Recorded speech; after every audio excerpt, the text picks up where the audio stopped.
Bismillahirrahmanirrahim. İnsan həyatında elə bir dondurucu, elə bir qorxunc an gəlir ki, kainatın bütün işıqları sanki sönür. Qəlbinizə o qədər ağır bir qəm, o qədər dərin bir kədər çökür ki, nəfəs almaq belə fiziki bir əzaba çevrilir. Səhərlər oyanmaq istəmirsiniz. Gələcəyə baxanda yalnız qapqaranlıq bir boşluq, keçmişə baxanda isə peşmanlıqlar və itkilər görürsünüz. İnsanlardan qaçırsınız, çünki heç kimin o daxili ateşi söndürə bilməyəcəyini düşünürsünüz. Ümidsizlik sadəcə psixoloji bir yorğunluq, sıradan bir duyğu deyil. Ümidsizlik şeytanın insan şuuruna atdığı ən təhlükəli, ən öldürücü zəhərdir. O zəhər sizə dayanmadan eyni yalanı fışıldayır. Hər şey bitdi. Artıq heç nə düzəlməyəcək. Sənin bu dərdinin çarəsi yoxdur. Sən tərk edildin. Siz bu yalanı o qədər çox dinləyirsiniz ki, gözünüz önündəki o kiçik, qaranlıq buludu bütün göy üzü zənn etməyə başlayırsınız. Lakin dayanın. Dərindən, çox dərindən bir nəfəs alın və o qaranlıq illüziyanı, o şeytani yalanı tamamilə parçalamağa hazırlaşın. Kainatın arxitekturasında bitməyən gecə, çarəsi yaradılmayan dərd mütləq şəkildə yoxdur. Siz elə bilirsiniz ki, bu əzabdan öz gücünüzlə, öz məhdud ağlınızla çıxmalısınız. Halbuki dərdi verən Allah, o dərdin kilidi viracaq mütləq şifrələri, səmavi kodları da bəşəriyyətə göndərib. Bugün bu dərin mənəvi səyahətdə sizinlə birlikdə insan psixologiyasını tamamilə yeniləyən, ən qatı depressiyanı və ümidsizliyi kökündən məhv edən mütləq dua və zikirləri deşifrə edəcəyik. Əgər qəlbinizdə qırıqlar varsa, əgər çarəsizliyin dibindəsinizsə, dünyanın bütün səs-küyünü kənara qoyun. Çünki bugün ruhunuzu o qaranlıq zindandan xilas edəcək sarsılmaz açarları əldə edəcəksiniz. İnsanı içəridən yeyib bitirən kədərin və ümidsizliyin iki nəhəng, amansız mənbəyi var. Biri keçmişin peşmanlıqları, digəri isə gələcəyin qorxusudur. Siz ya dünəndə yaşayıb qəm çəkirsiniz, ya da sabahı düşünüb təşvişə düşürsünüz. Ego heç vaxt bu anda yaşamağa icazə vermir. Kainatın əfəndisi sallallahu aleyhi və alihi və səlləm psixoloji iflasın, depressiyanın bu iki kökünü darmadağın edən o mütləq və hər gün oxuduğu xilas duasını bizə belə bəyan edir. Allahümmə inni əuzu bikə minəl həmmi vəl həzən. Yəni, Allahım, həmdən, yəni gələcək qayrısından təşvişdən və həzəndən, yəni keçmişin kədərindən sənə sığınıram. Allahu Əkbər. Bu duanın riyaziyyatına, bu psixoloji təhlilin dərinliyinə baxın. Niyə Peyğəmbərimiz kasıblıqdan, düşməndən və ya xəstəlikdən əvvəl məhz həmdən və həzəndən sığındı? Çünki qəlb və beyin xəstələnərsə, insan yaşaya bilməz. Bədən sağlam olsa da, ruh iflic olar. Həm sabah necə olacaq, o borcu necə ödəyəcəm, balalarımın halı nə olacaq, başıma nə iş gələcək qorxusudur. Bu qorxu insanı dondurur. Həzən isə, kaş ki o sözü deməzdim, kaş ki o insanı tanımazdım, kaş ki o səhvi etməzdim deyib, keçmişin zibilxanasında qanlı gözyaşları tökməkdir. Siz əllərini qaldırıb, bütün varlığınızla bu duanı oxuduğun an, kainatın sahibinə bu mesajı verirsiniz. Ya Rəbb, mənim keçmişimi dəyişdirməyə gücüm çatmır, gələcəyi isə mən bilmirəm. Mən bu iki ağır yükü öz cılız çiyinlərimdən götürüb sənin mütləq iradənə təslim edirəm. Siz bu sığınmağı tam yəqinliklə etdikdə, beyninizdəki o gələcək və keçmiş zəncirləri qırılır və siz yenidən nəfəs almağa başlayırsınız. Bəzən həyat bizi elə bir amansız sınağa çəkir ki, əlimizdəki hər şeyi, sözün əsl mənasında hər şeyi itiririk. Nə bir işimiz, nə sığınacaq bir yerimiz, nə pulumuz, nə də bizə arxa duracaq tək bir kimsəmiz qalır. Həyat bizi ən acımasız şəkildə sıfır nöqtəsinə endirir. Bu an insan tamamilə qırılır, qüruru ayaqlar altına düşür və ümidsizliyin ən dibinə yuvarlanır. Əgər bugün maddi və ya mənəvi olaraq tamamilə müflis olduğunuzu, tərk edildiyinizi və hər şeyinizi itirdiyinizi hiss edirsinizsə, bəşər tarixinin bəlkə də ən nəhəng sıfırdan başlama dərsi olan Musa Peyğəmbərin əleyhissalamın o ağac altındakı fəlsəfəsinə baxmalıyıq. Musa əleyhissalam Misirdən qaçmışdı. O qorxu içində idi.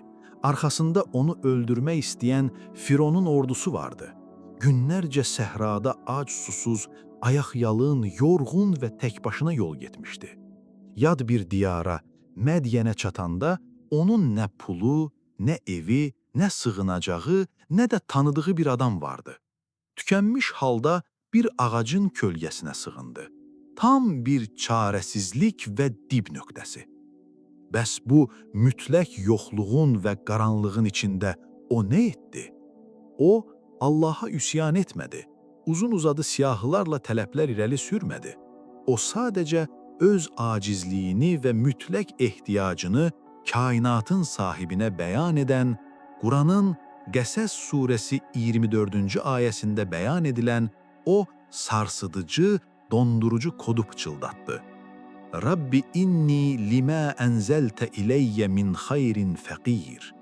Yəni, ey Rəbbim, həqiqətən mən sənin mənə nazil edəcəyin, yəni göndərəcəyin hər bir xeyrə möhtacam, fəqirəm.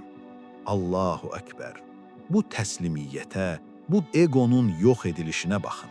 O demir ki, mənə ev ver, iş ver, məni xilas et.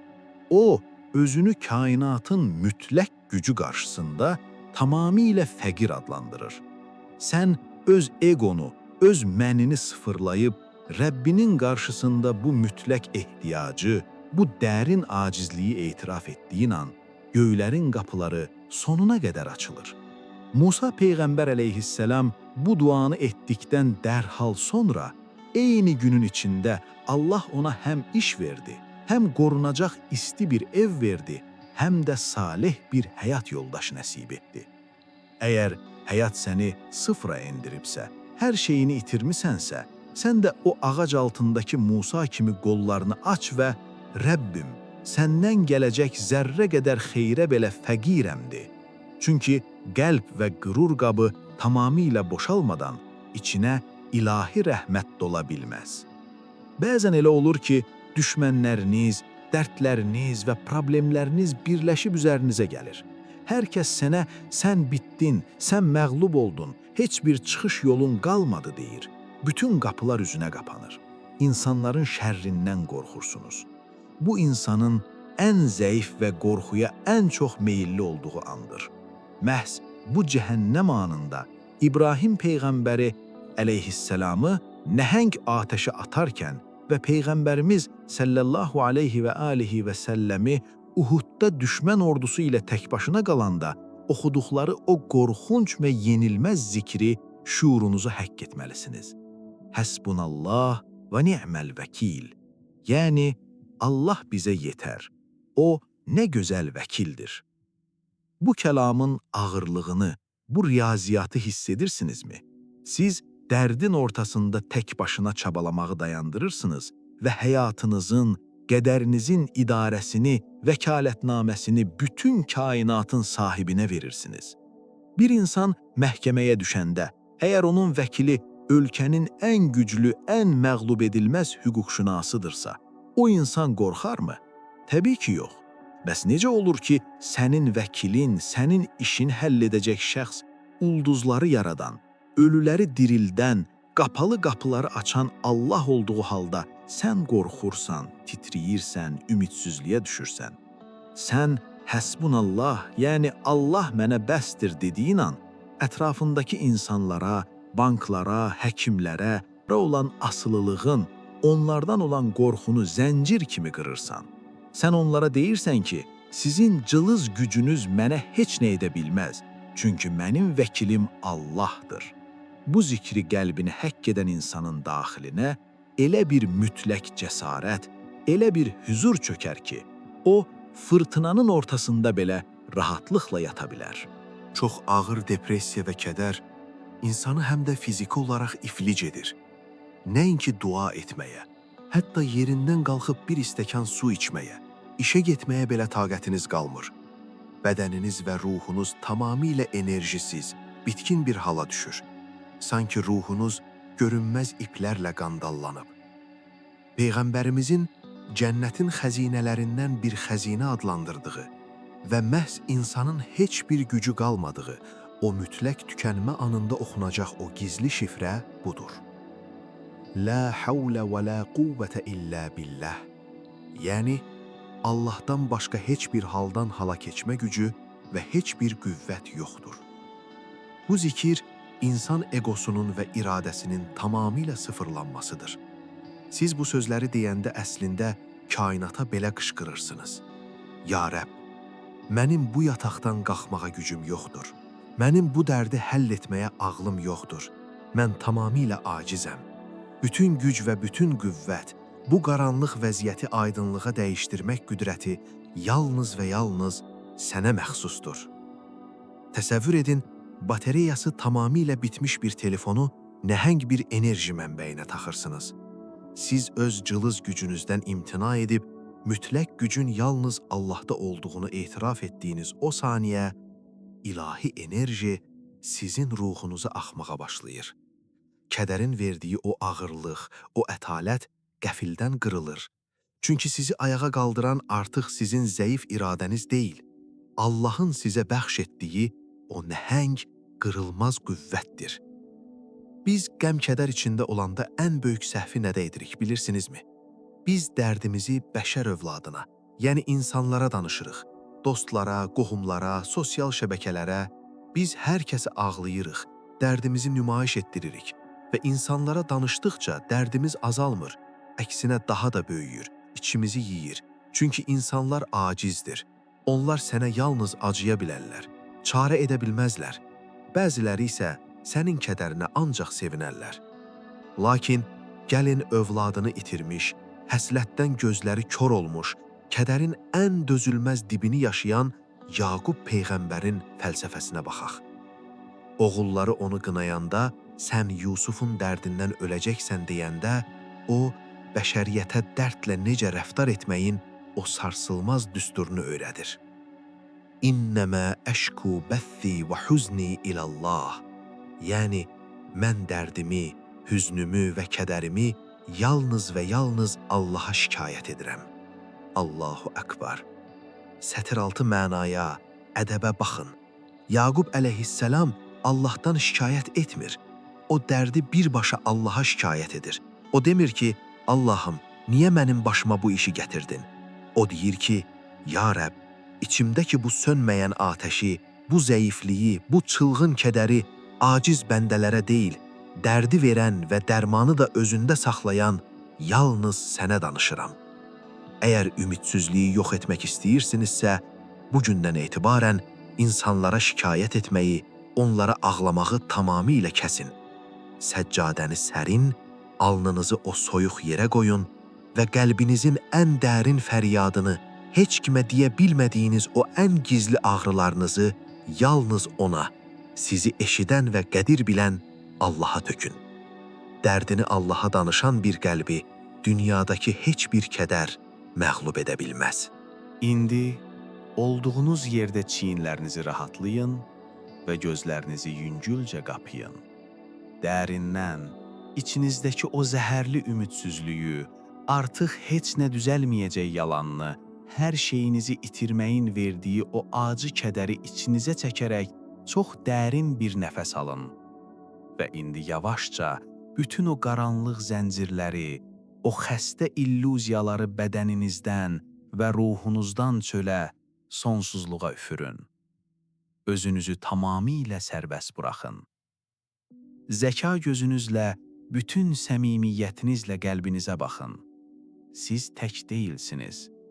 Qarşınızdakı o imkansızlıqlar, o dibə vurmuşluq hissi daimi deyil, o sadəcə bir sınaqdır. Bugün öyrəndiyiniz o səmavi kodlarla, o ağac altındakı Musa Peyğəmbərin mütləq ehtiyac duası ilə silahlanmısınız. Keçmişin peşmanlığını və gələcəyin qorxusunu tamamilə kənara atın. Vəkalətinizi aciz insanlardan alıb, mütləq güc sahibinə təslim edin. Ruhunuzun ən dərinliyindən tam bir güvənlə, ağlaya-ağlaya yox, mütləq bir ümidlə Rəbbinizə bu fəryadı yüksəldin. Allahım, gələcək qayğısından və keçmişin kədərindən sənə sığınıram. Ey Rəbbim, səndən gələcək hər xeyrə fəqirəm, möhtacam. Bütün güc və qüvvət yalnız sənindir. Dərdimi, hüznümü yalnız sənə şikayət edirəm. Allahım, mənə yetər, sən nə gözəl vəkilsən. Qəlbimə sükunət, yollarıma mütləq bir aydınlıq nəsib et. Ruhunuzdakı bu mütləq oyanışın, bu dərin təslimiyyətin göylərdə şahidlik edilməsi üçün rəy bölməsinə keçin və kainata öz qurtuluşunuzu belə bəyan edin. Allah mənə bəs edər, o nə gözəl vəkildir. Ümidsizliyi rədd edir, mütləq nura təslim oluram. Əgər bu dərin mənəvi səyahət, qəlbinizdəki o daşlaşmış kədəri, o qaranlıq ümidsizliyi bir zərrə qədər də olsa qıra bildisə, daxilinizdə o güclü ümid atəşini yandırdısa, zəhmət olmasa bu videonu bəyənərək və Sözlə Nur kanalımıza abunə olaraq bu mütləq həqiqət və idrak yolunda bizimlə birlikdə addımlamağa davam edin. Sözün ilahi qüdrəti ilə zülmətləri yaran bu məkanda sizin oyanışınız ən böyük işığımızdır. Qəlbləriniz daim fərəhlə, qədəriniz isə hər zaman aydınlıqla dolması diləyilə. Sizləri dərdi verən və dərhal ardınca çarəsini göndərən Allahın mütləq amanına tapşırıram.